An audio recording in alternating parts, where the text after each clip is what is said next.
제 주변에서 보면요, 이 안구 건조증이라고 하는 분들이 참 많이 있습니다. 정확하게 이 안구 건조증은 어떤 질환을 얘기를 하는 겁니까?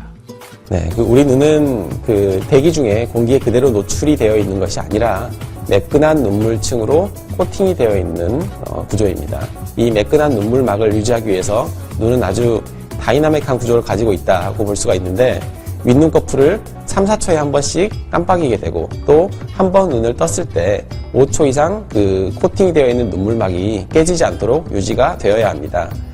그래서 그것이 되지 않고 눈물막이 깨지는 경우가 안구 건조증이다 라고 볼 수가 있습니다. 그래서 눈물막이 깨지게 되면 마치 피부가 건조해서 갈라지는 때처럼 시린 느낌 혹은 이물감이 생기고, 그런 때 외출을 하시게 되면 외부 바람의 자극을 받아서 건조한 눈에 오히려 눈물이 왈칵 나오기도 합니다. 또 눈물막이 깨지게 되면 마치 자동차 앞에 유리가 물에 젖게 되는 것처럼 창이 어리어리하게 보이는 시력 저하 증상도 동반될 수가 있습니다. 네, 눈물이 마르기 때문에 이 안구에 건조함이 온다. 그것이 안구 건조증이다. 그런 얘기인데요. 이 눈물이 마르는 원인이 있지 않겠습니까? 네, 안구 건조증의 원인은 두 가지로 분류해서 생각을 하는데, 첫 번째로 눈물의 분비량이 너무 적거나 아니면 분비된 눈물이 너무 빨리 말라서 발생을 하는 것입니다. 대체로 눈물의 증발이 빠른 경우가 더 많다고 볼 수가 있는데, 그 원인은 크게 또 두 가지로 결막의 염증 또는 눈꺼풀의 염증 때문입니다. 먼저 결막의 염증은 안구가 건조한 것 자체로 자극이 되어서 결막에 충혈을 유발하고, 이로 인한 염증 물질들이 눈물에 섞이게 되면 눈물의 증발을 더 빠르게 해서 더 건조하게 만드는 그런 악순환의 구조를 발생시킬 수가 있습니다. 한편 눈꺼풀은 원래 우리 눈썹 아래쪽에서 기름이 분비되어서 눈물막의 바깥쪽을 코팅을 해주면서 마치 물과 기름의 구조처럼 눈물의 증발을 막아주는 그런 상태를 가지게 되는데, 기름의 분비가 나빠지게 되면 눈물을 보호하기보다 오히려 눈물층이 깨지는 것을 촉진하는 쪽으로 작용을 하면서 더 건조증을 조장하게 됩니다. 이 안구 건조증으로 고생하시는 분들이 가끔씩 보면 약국에서 일반적으로 인공 눈물을 사서 눈에 넣고 그러는 분들이 있지 않습니까?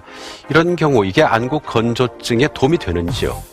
네, 위에서 말씀드렸던 것처럼 안구 건조증을 일으키는 두 가지 원인, 즉 결막의 염증이나 눈꺼풀의 염증이 눈물층을 깨지게 하는 그런 공격인자라고 한다면, 눈물은 그러한 자극으로부터 눈을 보호하는 방어인자라고 볼 수가 있습니다.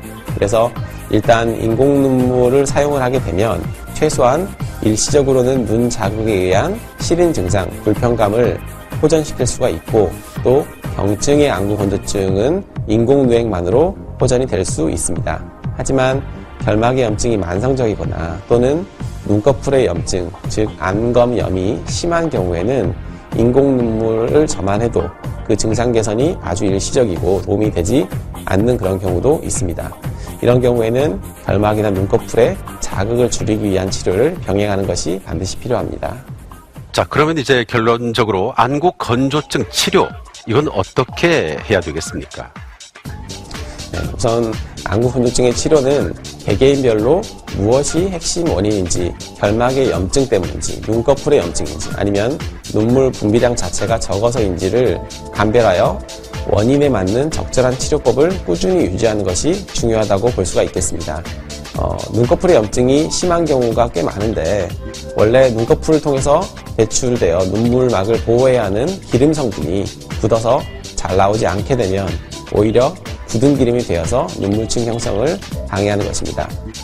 집에서 스스로 할 수 있는 방법은 뜨거운 수건으로 눈에 찜질하시는 것이 좋습니다. 그러면 굳어있던 기름들이 자연스럽게 배출이 되면서 눈을 직접 자극하는 것도 줄어들고, 또 눈물막을 보호하는 기름의 성분도 어느 정도 회복이 되기 때문에 더 편안하게 눈을 뜨고 볼 수 있는 좋은 방법이 되겠습니다. 네, 말씀 잘 들었습니다. 이 안구 건조증이 워낙에 보편적인 질환이다 보니까 이걸 좀 쉽게 생각하는 분들이 있는데 절대 그렇지 않다고 합니다. 정확하게 진단을 받고요, 치료를 해야만 이게 완치가 되고 또 치료가 된다고 합니다. 자, 이번 주부터 목요일은 태권도와 함께하는 건강관리 시간을 준비를 했습니다. 태권도 가볍게 배워보시고요. 저는 다음 이 시간에 뵙도록 하겠습니다. 고맙습니다.